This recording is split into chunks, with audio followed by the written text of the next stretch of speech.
Geniene from SA Commuter and Radio, and of course it's Life is a Beach, and I'm Audrey in the real flesh for a change, because normally we just do radio. Yes. So very happy to have you, Audrey. Thank you. Audrey is the CEO of SAPRO, our sponsor of SA Commuter Radio, and she's here to talk to us about some of the challenges that are faced by exporting home abroad. Oh gosh, yes.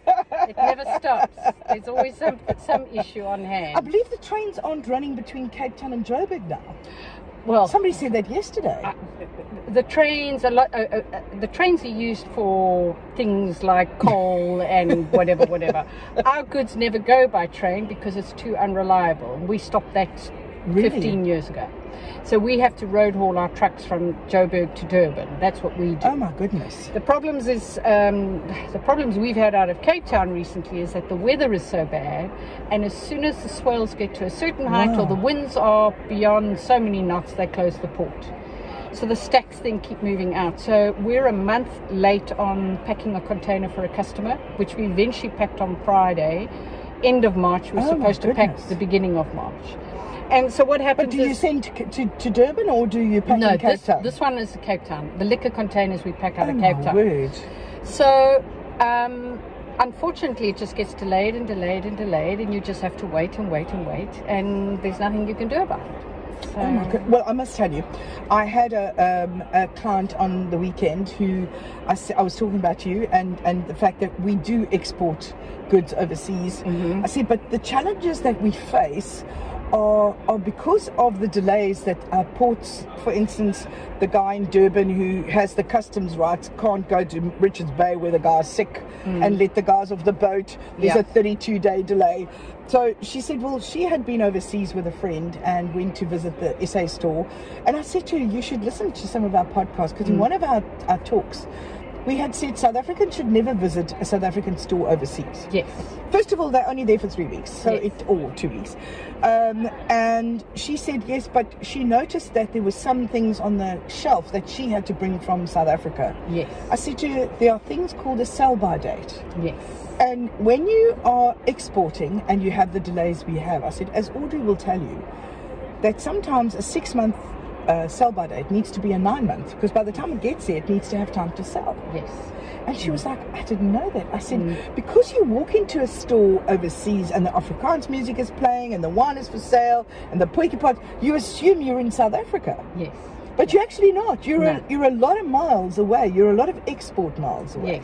Yes. And that's a challenge. It is a challenge. So for example, beers. All beers in South Africa come with a 6-month shelf life.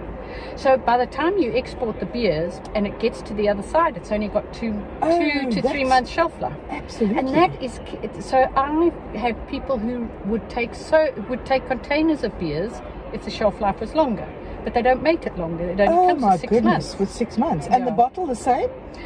Bottles and cans for beers are the same. Oh, the same. Okay. Ciders have 18 months for bottles, 9 months for cans. And I suppose Guinness is 100 years. Yes. So yeah, it's always a nightmare. Obviously, then as usual, we had the strike. Well, not the strikes, but that protest on the 20th of March. 21st of March being a public holiday. So those are 2 days. So what happens is if that's the nominated delivery date for a manufacturer and there's a public holiday, it bumps the cargo to the next week. So they won't deliver the next day, they'll deliver the next week. And now a lot of manufacturers are having production problems because of the load shedding, because that interrupts the whole production and of course the process. national shutdown. Let's not forget the national shutdown. Yes. So if it's not one thing, it's another. And you know, you look at one of the things she said is that there's a store that she's from Scotland, and she goes to the UK store in Cape Town. Right. And she was talking about, and I said to her, I don't think the issues that we face exporting are the same issues they face in the UK exporting, because they don't have the load shedding and the delays that we have. Yes. So yes, you can have something that arrives here in 2 weeks, because the nature Everything of the works. beast is that it comes this way. Yes. I said, but you leave South Africa because of the challenges you face here. Then you get over there and you assume everything works. Yes. And do you know, I had an issue with a customer last week who was unhappy that it took so long to do the air freight shipment. And I wanted to say, you left because this country doesn't work, and now you expect everything to just work. It doesn't. It doesn't. Fortunately, our customers know the problems we're up against, so they will take into account and make sure that they order well in advance. Oh my goodness. Because they now know the turnaround time, and they'll make sure that they've started their order in good time. And it's always interesting because when people order from overseas, they kind of remember the cream soda, yes, or the knickknacks, because yes, they don't have those overseas. Yes. My mother always used to call it hair oil. And when they kind of order these things, they assume that if they put their order in 2 weeks ago, yes, they can pop back in the store and 2 weeks later it'll be there. No. But it doesn't work like that. No. Minimum to the UK is a 6-week turnaround time from the time the customer places the order to the time he gets it. Australia is 8 weeks, New Zealand is 10 weeks, Canada is also about 8 to 10 weeks. Jeez. So it's very difficult for our customers to order so far in advance and anticipate what stock they're going to sell. So that's why all our Christmas containers we pack in September.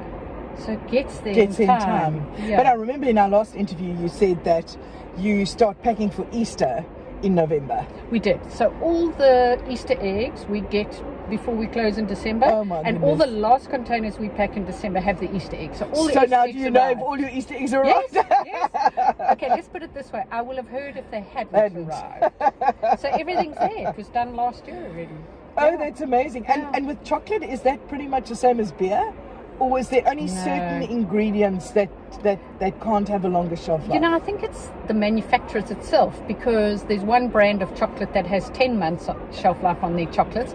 There's another brand that only has 7. Oh my so word. Again, it depends how export ready the manufacturer is, because I'm sure the one who has the shorter shelf life, if they did the homework, could see that it does last 10 months, but they can't be bothered. So again, we just go with it. And what's the current status? Is the current status kind of load shedding under control, or still sort of higgledy-piggledy? It's taking us longer to get our orders because manufacturers are short of raw materials because of all that stuff coming in, but then there's load shedding. So it's taking them longer to get their product. It's the ingredients. It's longer to produce the stock and get it out because of load shedding. And so, they have to watch their shelf life, because it's not like they can supply Woolworths locally or Checkers where they have a brand that they can make and deliver. Yeah. It's not like that with an overseas brand. No. So do all of your brands overseas get a special treatment, as it were, to say, guys, this is specifically for overseas? No, a lot of manufacturers don't do that. Some of the manufacturers used to do it, like Simba. They used to make special production runs of chips with a 6-month shelf life. Okay. Local shelf life is only 4 months.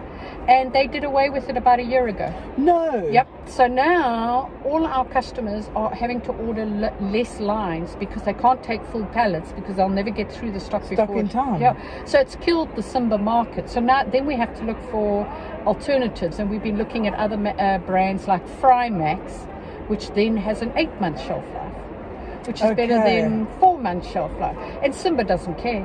They just don't care. But now, if you have, like Lay's, for instance, it's always interesting, I find. When I'm overseas and I look for the Lay's, the dark green packet, and it's chive and cheese or something, and you go and find, and then you look at the green packet, but their green packet is actually salt and vinegar. It is. Whereas our identifier is blue. Yes.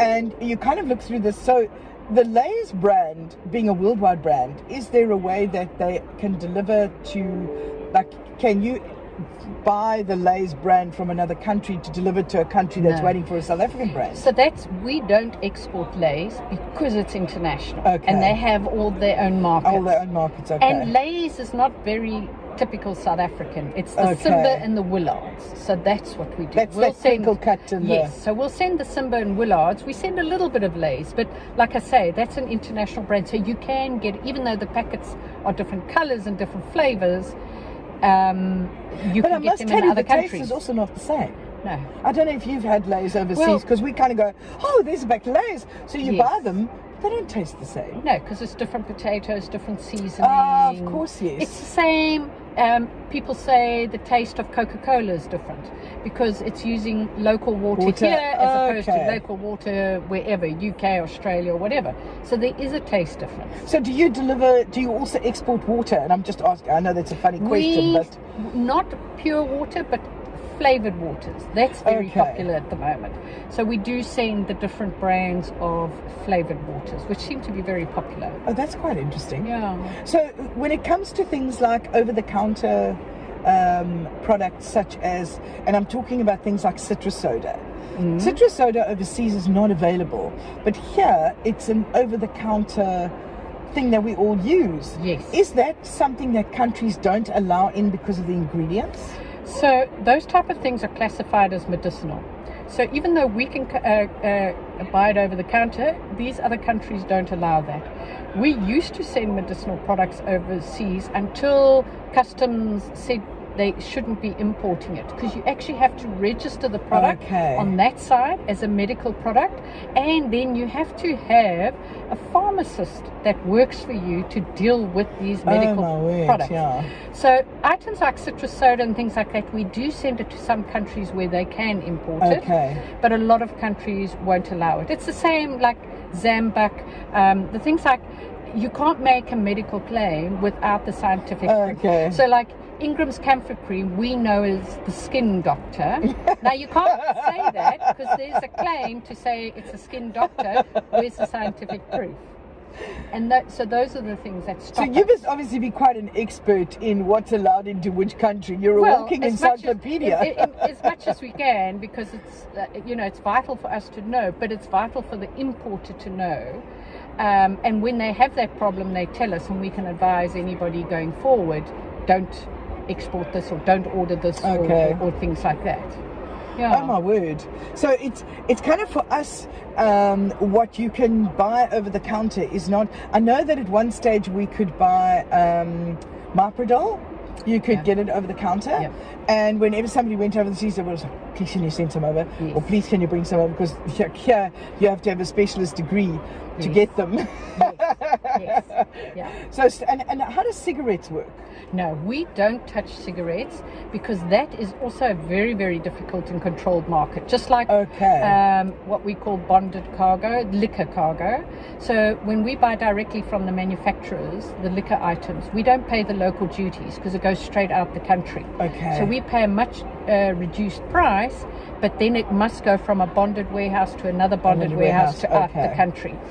It's the same with cigarettes, and we've never really been asked for cigarettes, so it's something I've stayed away with. Yeah. I think people just get used to their own brand wherever they are. It's quite interesting because when we went, when I was living overseas, I started to sound like a wee-wee. When I lived overseas, we always got the guys coming over to bring 2 cartons, and then because the cartons were allowed in the country, we would then sell them for half the price of what you could buy them because still it was twice what we were buying them for here. Yes. Exactly. So and I always wondered why there was no import and export, but I did watch one of these programs where the guys come in with an empty suitcase, and it's usually because they're going to be collecting cigarettes and sending it out the other way. So quite interesting how cigarettes became a bit of a contraband. It has, and it's something that I've just stayed away from because it's a very tightly controlled market, and I don't know enough about it to want to go and dabble. If somebody asks me and there's a demand for a South African brand, I'll do the work and I'll find out. But nobody's actually asked us. That's amazing. Yeah. I found that actually quite interesting, and we were also talking on the weekend because you're always an interesting subject, and because people don't understand how it all works. You know, they just they see on TV and then they kind of wonder how things work. And one of the things they asked about was that gem squash in Australia wasn't available or readily available, and the one lady's friend had gone in to buy gem squash, and they said, "Wow, was it expensive?" And I said, "Listen. If you think about it, it's a fresh product." I said, so there is our client, Audrey, who sends stuff overseas and sometimes has a delay of up to 6 weeks before the container's actually left the country. So can you imagine this gem squash being in this container, and now it has to get to you, and it hasn't even left the country yet, so it's probably growing, so it has to be air freighted. So I said, so fresh produce, I'm going to ask you in our next interview, is how does the fresh produce work? Okay, so we don't actually export gem squash. because that's a problem. You can't bring those type of products in to the likes of Australia or whatever, because you know how tightly controlled they are. I know. But the gem squash that they have in those stores there is grown in Australia. Oh my word. How they got those seeds in, I don't know, and I don't want to know. But we do not export anything that's not allowed. So so whatever you see on that side is locally grown. It's the same with the biltong. Whatever's made over there, it's with their local meat. Okay. Whether it's UK beef or Australian beef. Do you export biltong to the UK and places like that? No way. You're not allowed to because of the fresh meat. Yeah, it's mad too much. Cow's disease. Yes, it's one thing or the other, and our facilities are not at the level they should be for export. Okay. So they use the spices that they know from here, Freddie Hirsch or Crown National Spices, but the actual meat is from that local country. It's amazing. Yeah. So there's no fresh produce that goes out. It's bottled, boxed, or packeted. Yes. Because we do normal containers. Okay. If you were to send fresh produce, you would have to send it by air freight, like the flowers farmers.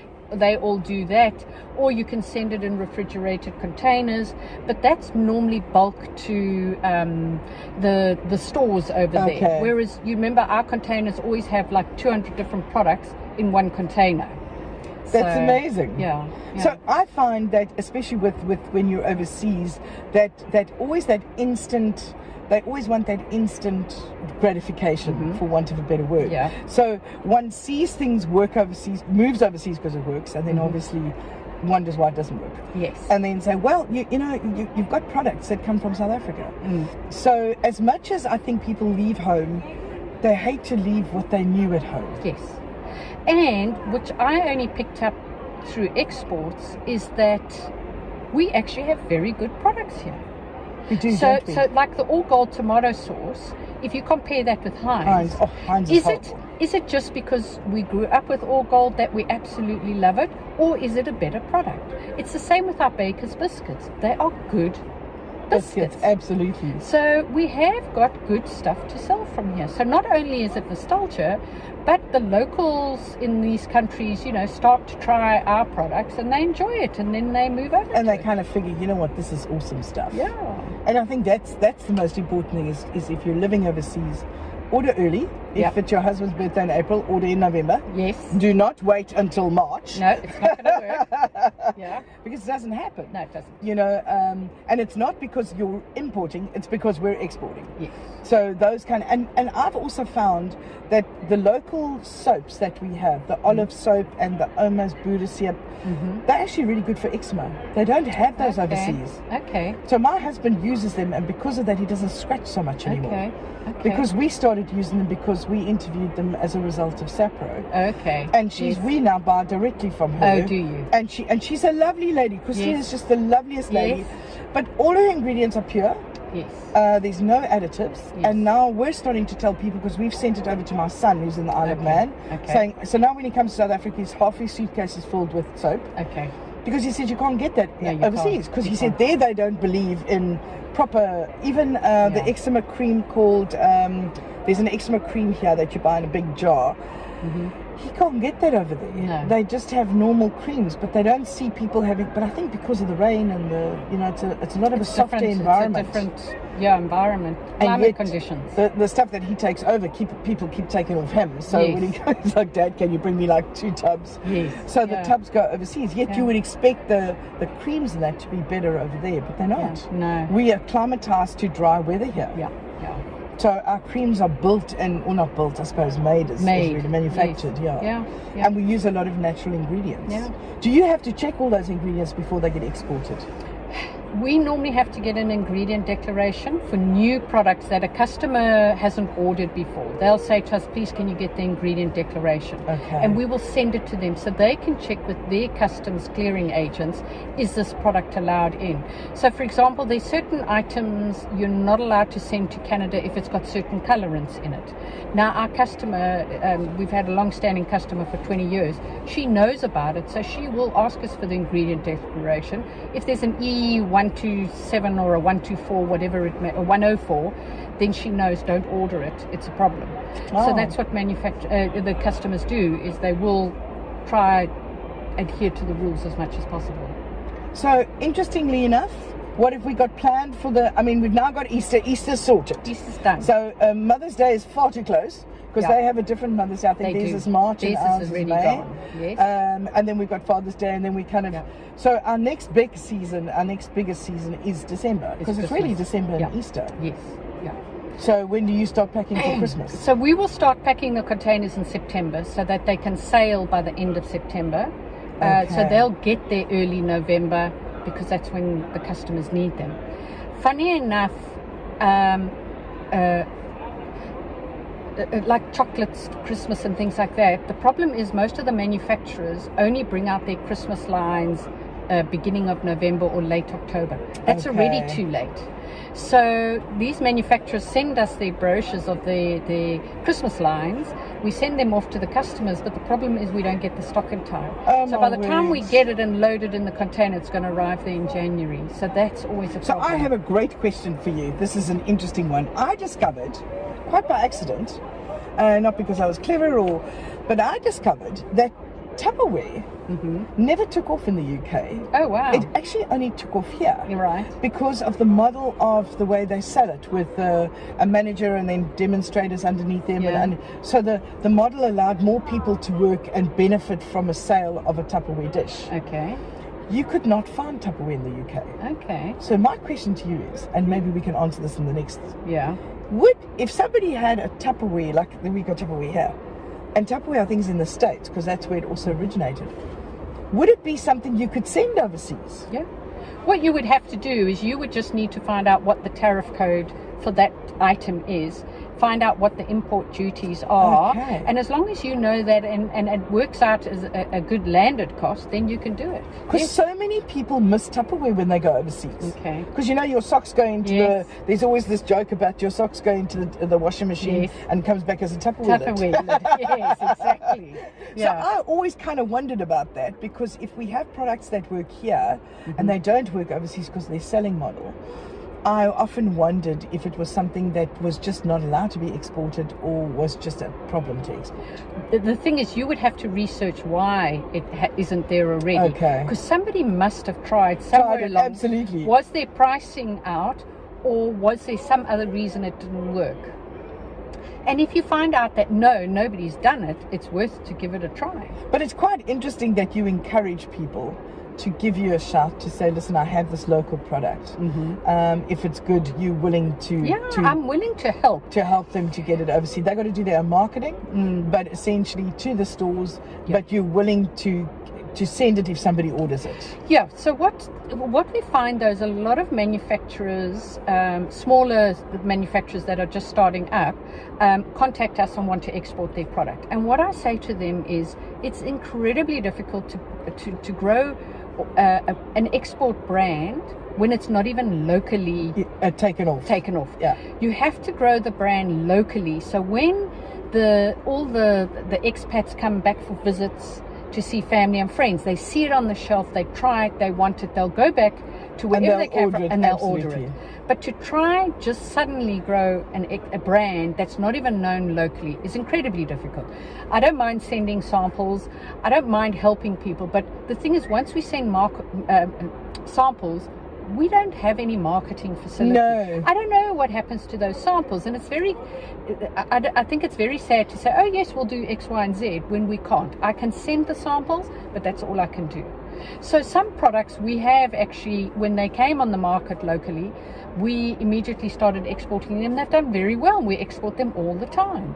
But you've got to be in the stores here, in some of the stores here, and have a presence in order to... But I think that counts for every product. If you want to do something, you have to make it successful, even in your own neighborhood. Yes. Because if your own neighborhood is not accepting of it, it's not likely that you're going to spend all this money marketing to people outside of your tribe, if you like, or outside your town. Yes. And it doesn't work. So if it's not going to work there, why would it work overseas? Exactly. But everybody just thinks at the moment the way to make money and grow is exports. And unfortunately, it doesn't work if your product is not well known locally. Yet. Absolutely. Yeah. And South Africans, I think, always try and support people at home. Yes. So they're very loyal, even though they've left. And I see this all the time. People have left the country and they're like, oh, I'm going overseas and I don't want to come back. But you notice they keep coming back on holiday. They've got family and friends here. They talk about South Africa all the time, good or bad. And they all come back to renew their passports. So why would you, if you don't like this country, want to keep your passport? So yes, you need to make your products work locally because of that nostalgia that keeps them coming back. Because I don't know any other country who has that same nostalgia that South Africans do. We're very nostalgic, and it all goes back to the reason why they left. They didn't leave because they wanted to. They left because they felt they had to, for whatever reason. For whatever reason, and you leave a country like this with the lovely weather, and you go to a country that doesn't have the same weather, and it's cold and it's rainy for 8 out of 12 months of the year. There says it all. It's not because you want to, it's because you have to. Absolutely. Audrey, it's been such a pleasure. Thank you so much for joining us in our Africa Rally car. Yes. Our studio at the World Travel Market, because I felt you would be so at home here. Seeing what else you can do. And most of the stands that are here have all said they love coming to South Africa because South Africans travel. So that's why it works, and that's why we take our food everywhere. Yes, it does. It's wonderful. Audrey, CEO of SAPRO. I'm Geniene Preston from Life is a Beach.